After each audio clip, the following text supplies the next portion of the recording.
मुल्ज़िम की दरख्वास्त थी कि मुगविया से मुलाकात कराई जाए, तो आज क्या हुआ फिर?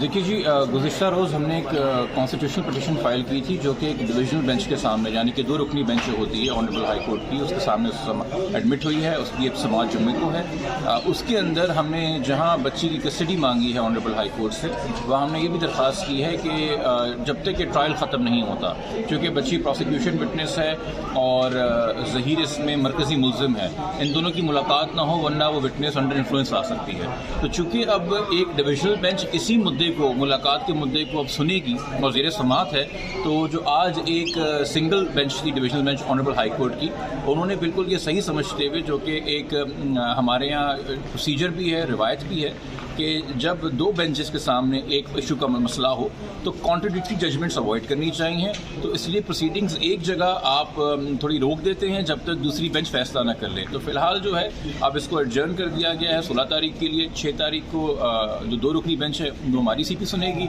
और ये जो आज दरख्वास्त मुल्ज़िम की जानिब से लगाई गई थी इसकी अब 16 को समाअत होगी। अच्छा, कल जो वहाँ पर पिटीशन थी उसमें एक सवाल आया था बीच में कि कुछ कंसीलमेंट करके ऑर्डर लिया गया है बच्ची को पेश करने का, जिसमें जो फैक्ट्स हैं वो नज़रअंदाज किए गए, छुपाए गए। कौन से फैक्ट्स छुपाए गए? मेरे ख्याल में देखिए, जो इतराज़ आया है वो उन्होंने किया जो कोर्ट में मौजूद ही नहीं थे, और मेरे ख्याल में आप तो कोर्ट में मौजूद थे।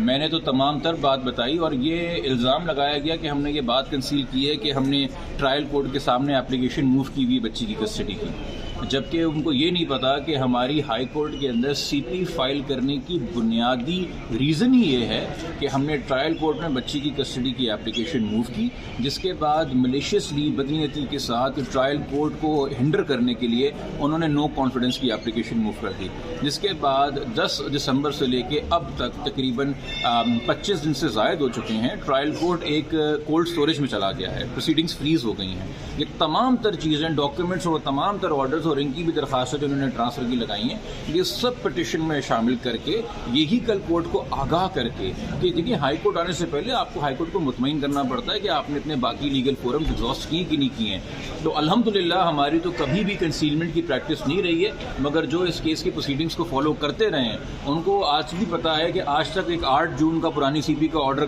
पढ़वाया जाता है, 21/7 का नहीं पढ़वाया जाता है, और मेडिकल बोर्ड की रिपोर्ट भी नहीं दिखाई जाती है। वो सारी चीज़ें आके हमें अदालत के सामने रखनी पड़ती हैं। तो कंसीलमेंट की हमारी प्रैक्टिस नहीं है, और अगर ये इल्ज़ाम किसी का है तो 6 तारीख को हेयरिंग है, वो आके फाइल में से दिखा दें कि कहाँ कंसील किया है। I am sure high court उनको सुनेगी, बट अगर नहीं है तो मेरे ख्याल में ऐसे इल्ज़ाम लगाने से पहले सोचना चाहिए, और अगर लगा दिए गए तो फिर मेरे ख्याल में माज़रत बनती है उनकी तरफ से। Thank you sir.